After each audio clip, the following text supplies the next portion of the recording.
Hi. So I would like to talk to you a little bit before you start delving into your professional development series about why technology integration. I mean, why bother with it? What is the point of technology integration into your classroom?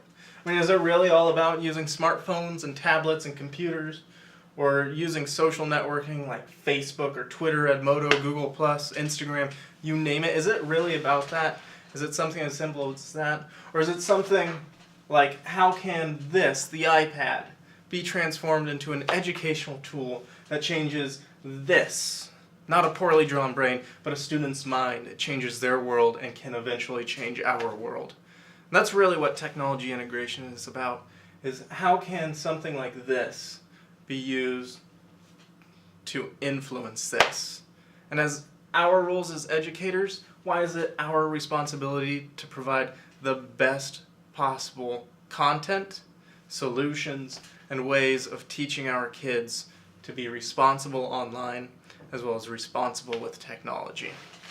So, to move into our next section, let's take a look at some of these phrases up here. I mean, right up here we have makes grading easier for technology integration.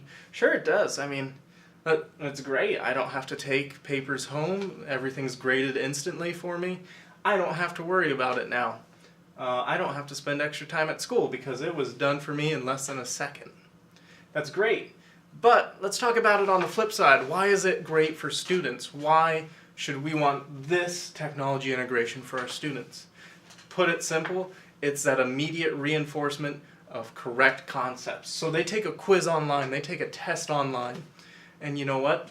They can see what they got right, they can see what they got wrong. It reinforces what they put down as correct, and it allows them to understand why they were marked down on something immediately, instead of having to wait 1, 2, 3 days, maybe a week to get that reinforcement back to them. Because after that first day, it doesn't matter anymore. But if you can get it right as they're emotionally attached to that test or to that quiz, you can give them that feedback, they're going to have a lasting understanding and a lasting meaning of what just happened. Why did they get it right? Why did they get it wrong? Next, a little less heavy than that, is it lightens the paper load that you as a teacher has to bring home, especially for essays. I mean, who wants to bring home 23-page essays? That's just heavy. That's hard on your back. The kids' back, they're already taking books to and from school. So it's going to lighten that load, and it's going to actually help us go green, which is going to save you money as well as save the school money. I want to talk about something now over here. I always love talking about this. Technology integration and technology in the classroom. Kids are no longer limited by their supplies. They're now only limited by their imagination, because it allows kids to become those content creators and not content copiers. They don't have to worry about how many sticks they have, or how many pencils they can bring, or if they brought the right paint supplies, because that is now all on the iPad. They can create works of art on the iPad. Why not? We want them to be engaging like that. We also want them to start creating their work for a global audience. When kids create their work for a global audience, it's going to create a deeper attachment to what they're putting out there, because you know what? You're teaching to their future. You're telling them that when their work here is being put for the global audience, that means their name means something now. It doesn't mean something when they're in college or in high school. It means something right now. So you're teaching to their future by saying what you do now matters. I think that is one of the best and greatest things we can teach our kids through technology integration right now, is that their name means something.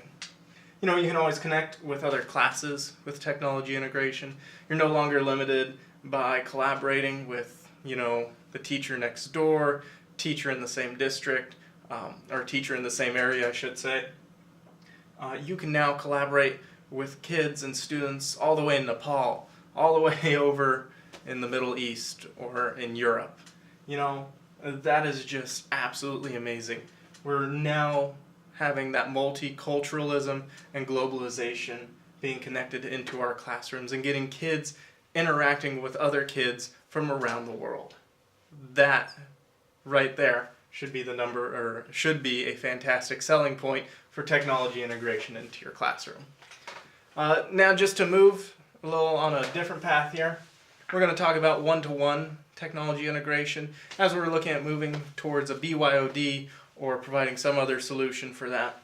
Let's talk about this. So we all know the standard chart, your first two rows are the A, B row, and it starts becoming like C, D, and then finally the F row down here. One-to-one technology integration says, hey, these kids in the A, B row, they've been doing great because they're right here by the whiteboard. They have to pay attention, teachers next to them.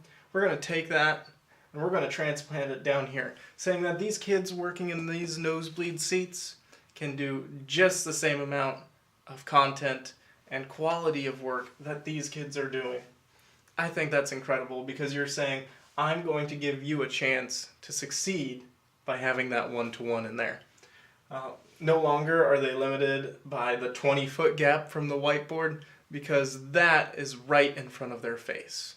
Anyways, I hope this has been a good way to talk to you about technology integration into the classroom, why you should care about it. As you go through these videos and you watch them, please fill out my Google form as an evaluation and a reflection for me to know that you've done it. I can give you credit for that, as well as a way for you to personally reflect on what you just learned. Have a great day, and if you ever need help, go ahead and give me a call or send me an email at wvan@emmanuelstcharles.org.